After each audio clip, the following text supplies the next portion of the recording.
Okay, everybody. Give me a sec here. I'm gonna turn this music lower so that Facebook doesn't say I have uncopyrighted music or something. We've got a few people already. All right, give me about 2 seconds here.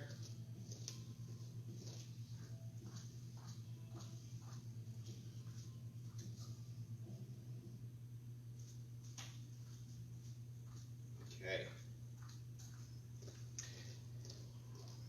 I ended up not having a kickboxing class this morning, so I said, let me do this here because I got some comments on, I think some people are confused about my little post about terrorists. So I want to clear it up a little bit.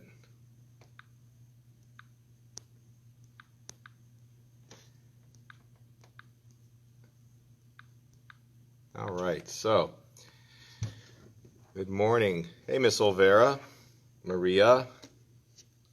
Let me know if those pants fit Isaias. I'm going to go head up to the store in a little bit, pick up some more today.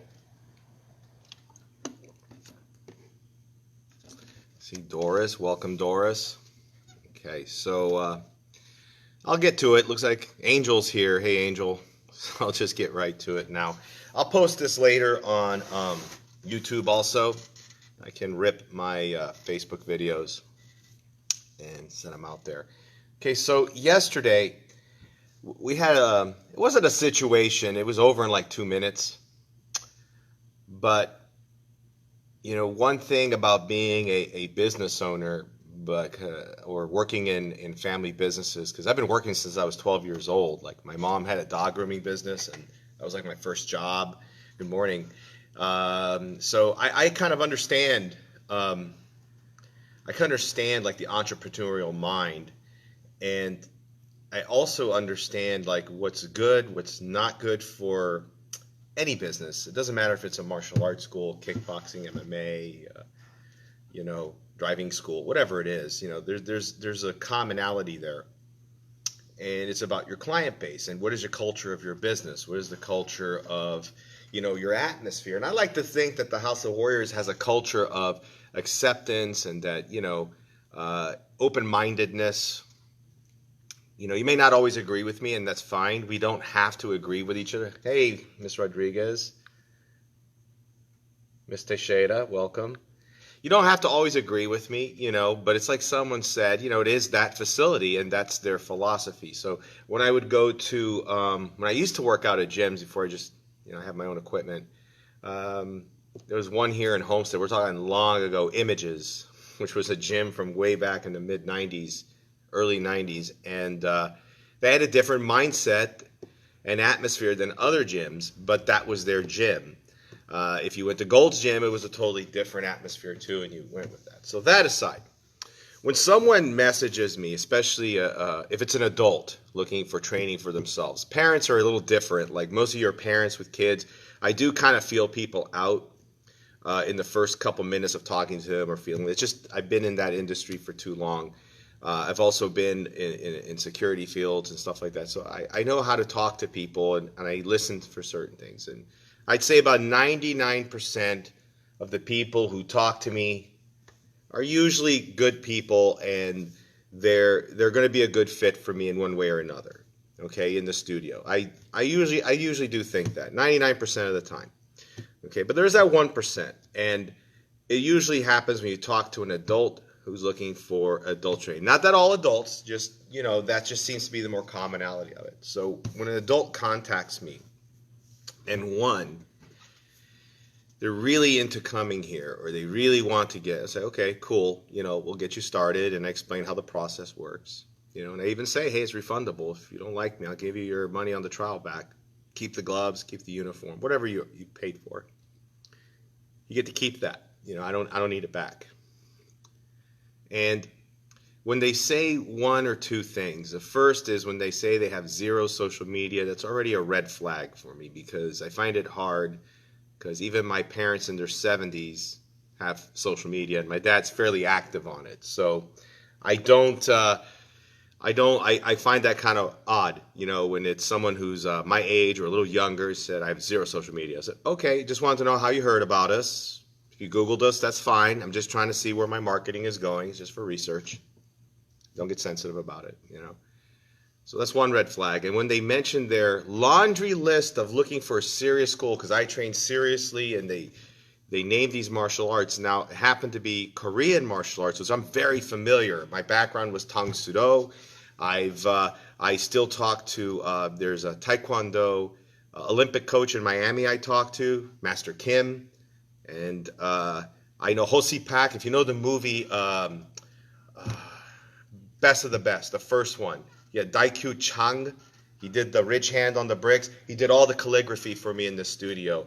And Hosi Pak was the one who fought the nerdy American guy. That's Hosi Pak. He tested with my master for 4th degree black belt. So when you talk, it's hard to lie. Hi, Mary.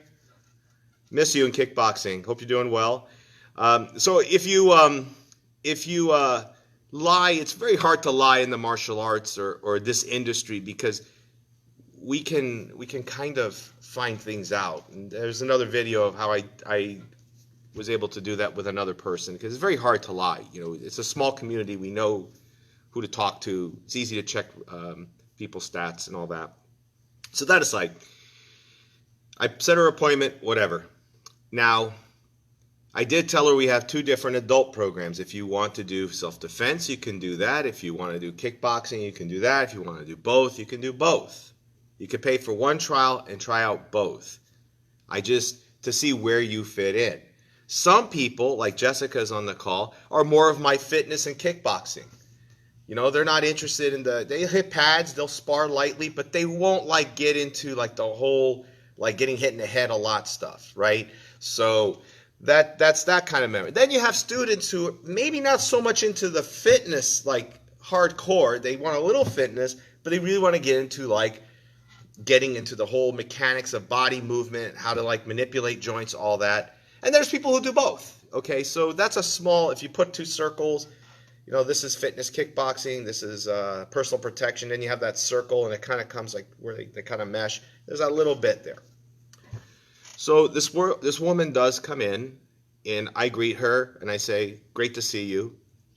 I know you're coming. Morning. Just give me about 10 minutes because, we're finishing up the previous adults class, and then we'll get started with your kickboxing. I'll have your gloves, and I had it set aside for her and everything. And I was teaching self-defense. We started to go back into Hoshin-sul, which in Korean martial arts. Again, back to why she mentioned all, I tried to find out exactly who and what, and she gave me a bunch of weird answers, which means I don't think you actually trained in Taekwondo or Hapkido or any of those, because it doesn't sound like, but that's in my head. So I kind of kept an open mind to see what she was like. So when she came in, I was teaching. We started going back to wrist grabs and shirt grabs. Nothing like jiu-jitsu where we grab and fully on top. We can't do that just yet. But we can do simple grabs and releases. And I am big on the reality of self-defense. And what I mean by that, I've trained in martial arts for over 30 years. Now, for 21 of those years, I was a very classical Tang Soo Do stylist. I was the curriculum. I took that curriculum, and did I go off the way a little bit? I did, because I could kind of see where the modernization needed to be, and that's when I left. It needed to be modernized, and they were no longer an innovative system. So when people say, well, why'd you create Chung Shim Do? I said, because I'm not doing Tang Soo Do. It was just to give it a name so people would understand what my philosophy is. I'm balancing everything. Art of balance, way of balance. We balance between physical, between mental, between grappling and striking, between whatever. Balance of everything as best as we can in our everyday lives as well. So I try to seek balance. That's the whole philosophy of it. So my issue with classical martial arts is that, when they say size doesn't matter, it's not true. Size does matter. That's why we have weight divisions and weight classes in fight sports, or even baseball. There's a reason why you don't have Pee Wee League with Corey League, and you don't have Pee Wees playing against middle schoolers, because it's not going to work. Because obviously there's a physical advantage to the older child. They're going to throw harder. They're going to hit the ball harder, so that kid can't react to that. They can't react to a fast pitch That's why you keep certain groups. You know, it's just science. It's just medical science and all that. There's some nurses on here. They understand what I'm talking about. Okay, so size does matter, and then it's all physics. If I grab a little 4-year-old's arm, that traditional technique isn't going to work. I'm going to drag that kid into a car, and something bad is going to happen. And that's what I kind of mentioned. So what do? We do these alternate techniques. So one of the things was we did some side grips where you go over the arm this way. And I made a comment like, because I've done this before, it's a technique we developed in this studio, in this area, and it's just really for women. It's only for women. It's basically, and I said, you know, women should always stand up for themselves, you know, but you have to understand proper self-defense strategy. If you start fighting, if it's a brute of a man, let's say my size compared to one of the members I picked, okay, and half my class is women, and half my student body is women, so that's a point I want to make about what was ridiculous about her comment. So I said, they're going to grab you on the wrists this way. Like you're here and they grab you like this. Okay. It's going to happen. It's probably going to happen. I said, more than likely, it's a male grabbing a female. Usually men don't get grabbed that way. I didn't say it never happened. I just said it's very unlikely. This is usually someone much more powerful grabbing someone much smaller. So I used the same technique. I showed them how the arm bar works, and it was fast. And I said, let's just kind of like go with the drill. And I said, for this drill, we're just going to have the men grab the women because we used to do these in demos. I grabbed Dusty, and she almost broke my arm in the demo. We used that for demo. Daisy, one of my black belts, she had Eddie grab her the same way. You know, right on the wrist, and was the arm bar down this way. And that's the thing. We put a real technique that makes sense. And women in that audience, when we do it, we're like, well, that makes a lot of sense. I understand you're teaching techniques that only, and there are techniques that only apply to children, like a 4-year-old or 5-year-old being dragged. We teach them to grab this way, drop to the ground, turn into a sack of potatoes. So it's hard to drag away. Same thing that this technique really mostly applies to women. And then there are other techniques that apply to everybody. Okay. So I didn't say anything other than that. And when we started it, and it was time for her class to start, she used the term, I'm going to abort. I don't like your vibe. I think you're sexist for saying men don't get grabbed that way. And then everybody kind of like was listening to her saying, so a man who's teaching women empowerment by using techniques that are more common to them by a male attacker makes him sexist. That's why they were just kind of like, they didn't understand what she was talking about. And I just didn't get emotional about it. Okay, if that's how you feel.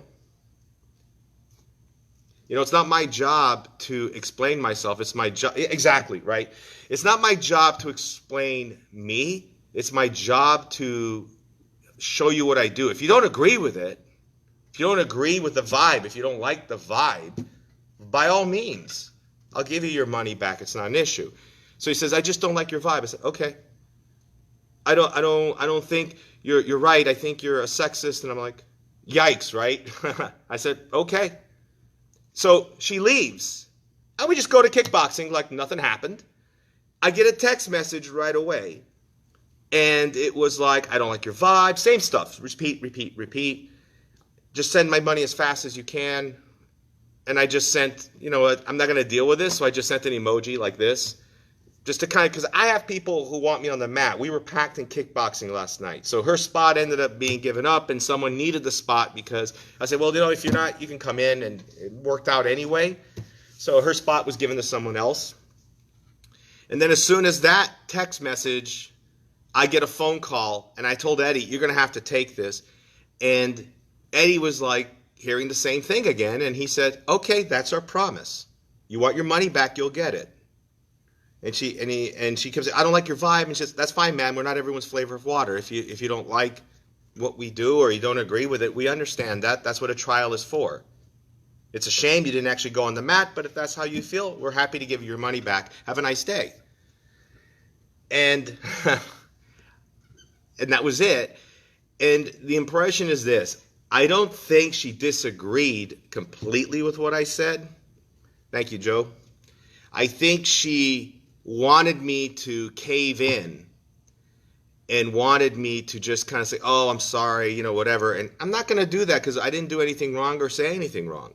If I was wrong, I admit I'm wrong. I've done that before. Say, hey, you know what? That was a little out of line. I went a little too far. Forgive me. Let's move on from this. It's fine. But I wasn't wrong in what I said or what I did. And nobody saw it that way either. But in a studio, and this is where people get confused. Everyone thinks I need to take every dollar that comes in. I do need money. I ain't gonna lie. Money runs the world, right? Money runs a facility. Money runs everything. We can't deny that. I don't have to accept everyone's money. And I think that's where people get confused. And they get shocked when I'm willing to just say, fine, I'll refund you. And I don't fight with you on it. If you're not happy, that's fine. Here you go. That is exactly what a trial's for, right, Angel? So I've been in the past, I used to manage studios where I wasn't the owner.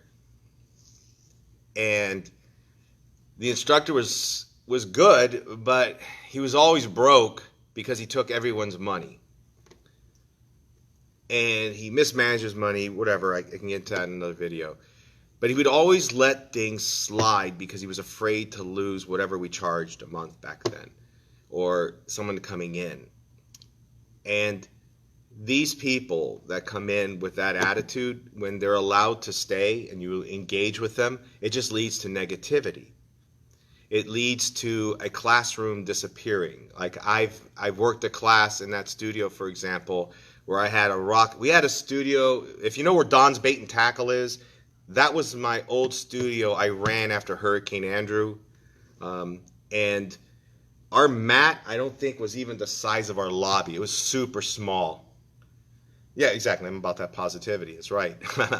So the class had 20 people, adults, okay, unheard of. But we had adults, like real adults, not like some 13-year-old who was like a giant. It was like actual 30, legit 40-year-old men and women, couple 20-year-olds and like 17-year-olds, but legit adults. Well, like I said, we're not going to get into that. Mark,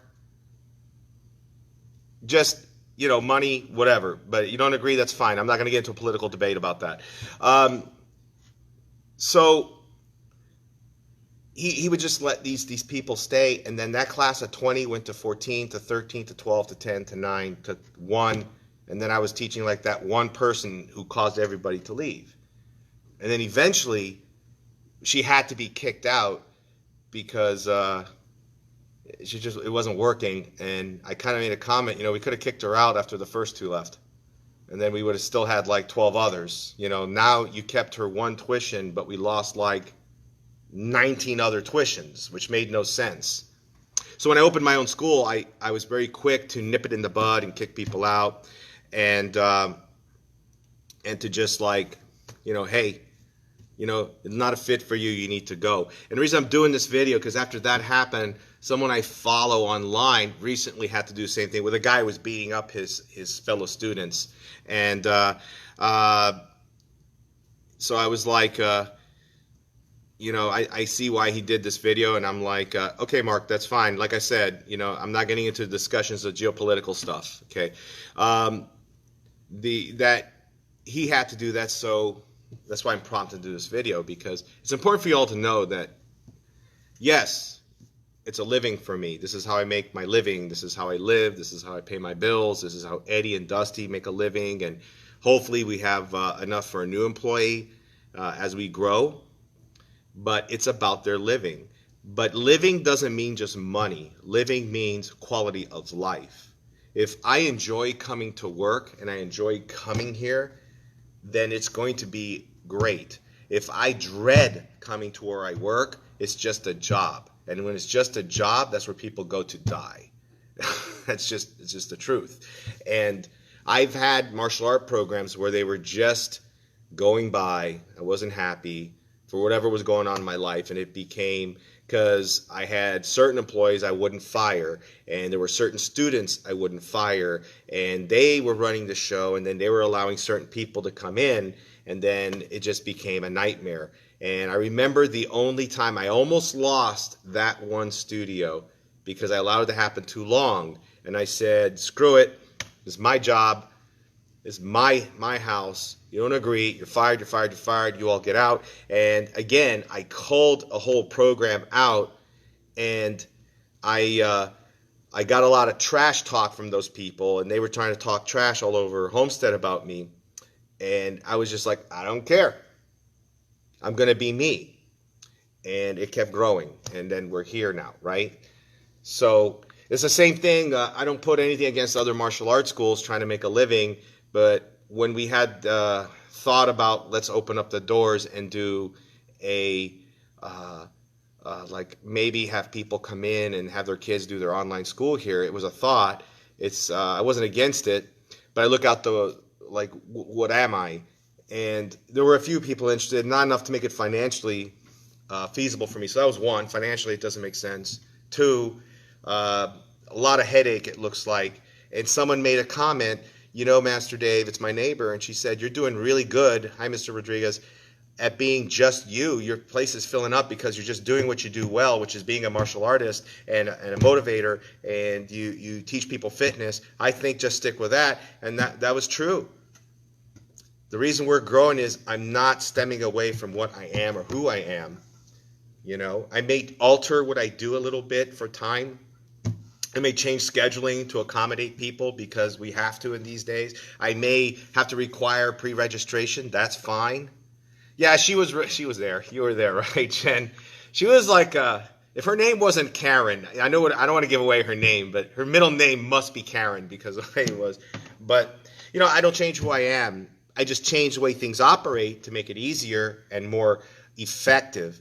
When I teach curriculum, you know, and Mr. Rodriguez's daughter, you know, that's why I brought up that point. When she did the drop, you know, I know she had training before. I said, well, that was proper training. You teach children proper things. And that was the thing I mentioned earlier, that, you know, there are things that are realistic and things that will not make sense for people of a certain age or a certain size. You just have to be realistic about that.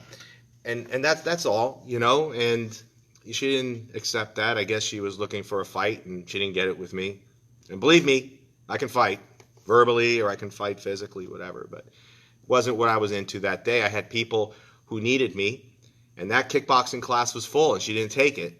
So the only reason she would be right, hey, Miss Reed, if there was nobody on the mat and everybody was like sad. But there were a lot of people on the mat, and everybody is happy. So obviously there was a flawed thinking there on her part. So, all right, always be you. Have fun. Those of you who came a little late, it's okay. It'll be up on the recording. It's a little lengthy, but a good story. And I'll post this up on our YouTube channel a little bit later. I'm able to rip the videos and do that. So have a good one, everybody. I'll see you on the mats today. We are back on Hoshin Sul. So grabs. I know it was a little clunky yesterday in class because some of those kids have never done it, but then the ones who used to do it, so we're a little rusty, but that's okay. We're getting back into it. We can't do chokes or headlocks or anything like that just yet. I'm still researching some stuff about that. There are programs doing it, but I got to see what the restrictions are, if it fits with us. But we can get back to personal protections, like distance personal protection, right? Shirt grabs, things like that. Maybe even some arm grabs. Okay, have a good one, guys. Thanks for watching. I'll see you all later.